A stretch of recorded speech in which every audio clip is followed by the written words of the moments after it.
today, and the population that I'm going to do is the elderly population, and I hope you all enjoy.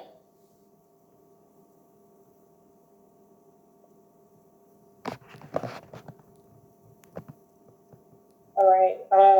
Defining the definition of vulnerability is the susceptibility to harm, and that is harm resulting from any interactions of many risk factors and supports and resources available to individuals and groups.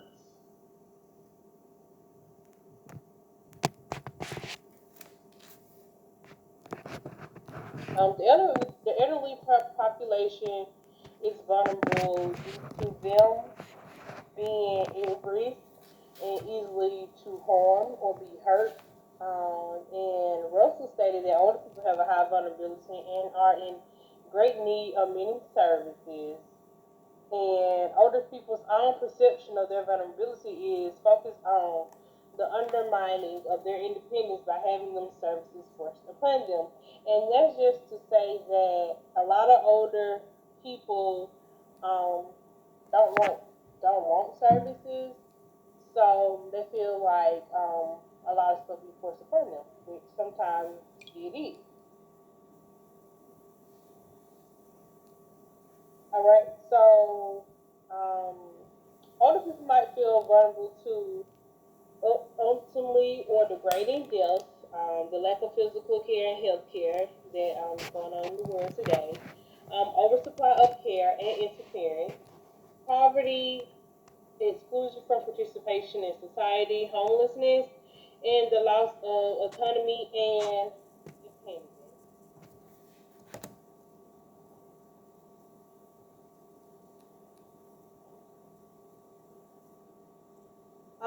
Some of the threats that elderly face, the threats in society, is declines in health, physical strength, disability, loss of income, loss of a spouse or other network members, particularly if they're older people, in that they arise from the biological and social processes of age. I'm sorry. Indeed, recognition of the predictable and shared nature of certain life cycle risks underlies social and health insurance schemes for older people, as well as family and community-based arrangements of intergenerational support.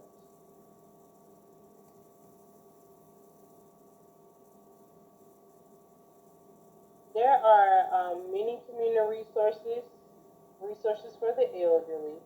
One in particular is the community-based supports and services that they have. Many other programs that are made for the elderly population. It may enhance quality of life and reduce stress. So, one of the community-based supports and services are designed to help community-dwelling older adults remain safely in their homes and delay or prevent institutionalization. What the CBSS do, they provide specific resources for older adults and their caregivers. And those resources include nutritional support, counseling services, wellness programs, educational programs, and those are programs that help with health and aging. General assistance with housing, finances, and home safety. And they also provide other opportunities for community and civic engagement through various volunteer programs. And can enhance individual skills and attitudes to live in and gain more control over local aspects of their community. Another community resource is the Administration on Aging, AOA, and this administration currently is one of the units, the Administration for Community Living in the Department of Human and Health Services, and it's divided into five different offices. So, the different offices is supportive and caregiver services, nutritional and health promotion programs, elder rights, American Indian, Alaskan Native, and Native Hawaiian programs, and the long-term care option program.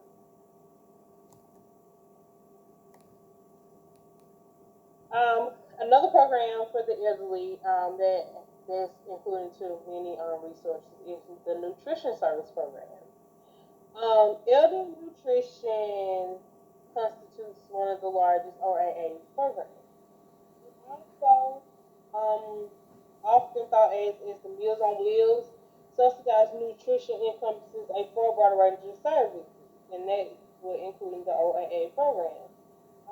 They have three main programs, which is congregate nutrition services, the home delivered nutrition service, nutrition services incentive program, and these are Title III programs, and they were designed to relieve food insecurity, but also to promote socialization and physical health and well-being for the elderly. Socialization occurs in the setting of congregate meals that are served in the community through senior citizen centers, day health programs, and other venues.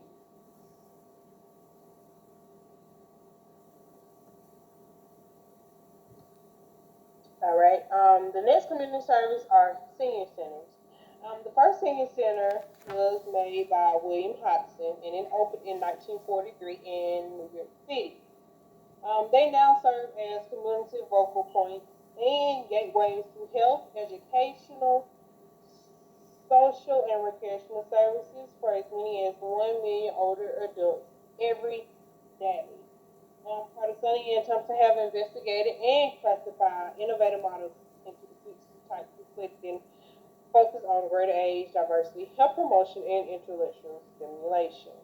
Now, these include community centers for all ages, wellness centers for active adults over 50, lifelong learning slash front centers for adults over 50, continuum of care slash transitions for older people to age in place, entrepreneurial centers focusing in employment and productivity, and cafe programs for adults 50 years and older that meets age groups and provide a community space for meals, education, and entertainment. So these are certain specific community-based services and support. Um, as you see, you can take a look at it. Just touch bases on some of the stuff that I just touched on and more as far as more assistance.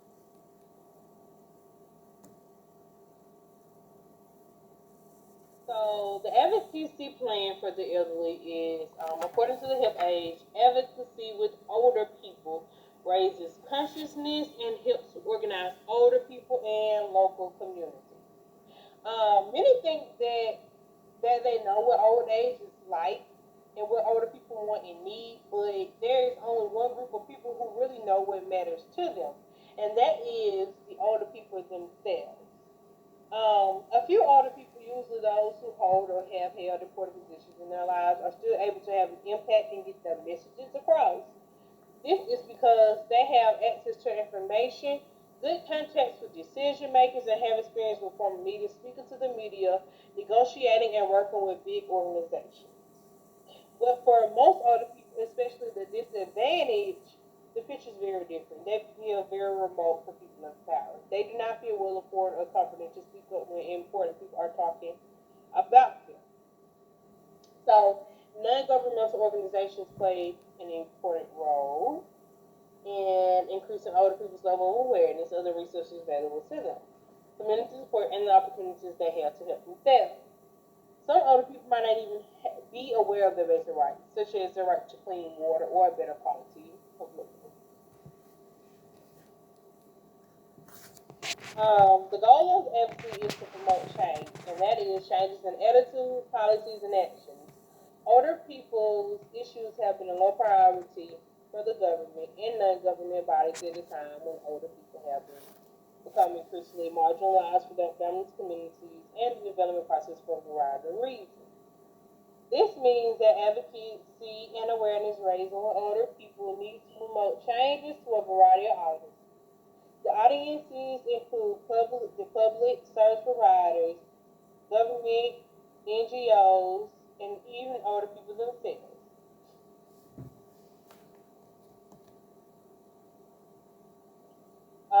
Before I touch on this slide, I just want to say the changes in policy will hopefully lead to allocation of resources for services, programs, or benefits to older people, or to the inclusion of older people in existing programs. However, this is not necessarily the case, particularly in countries where material and financial resources are in short supply.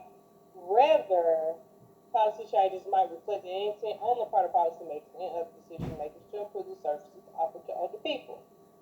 So this means that advocacy and influencing policy are long-term processes, and advocacy and awareness raising must continue even after our policy is together.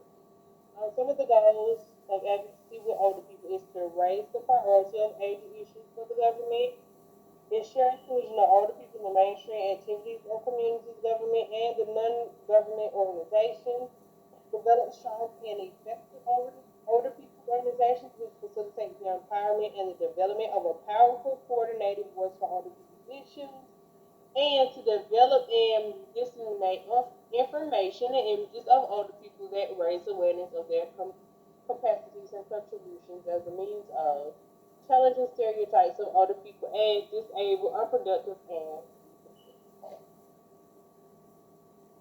so one of the audience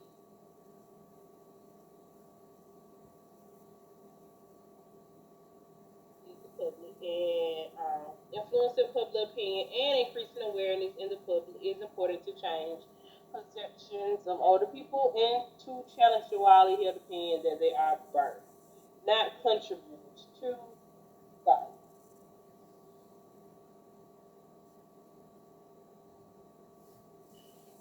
So,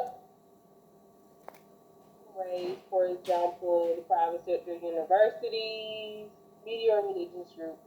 Older people should participate in delivering and developing the messages as the most effective form of development awareness comes from themselves. Education and I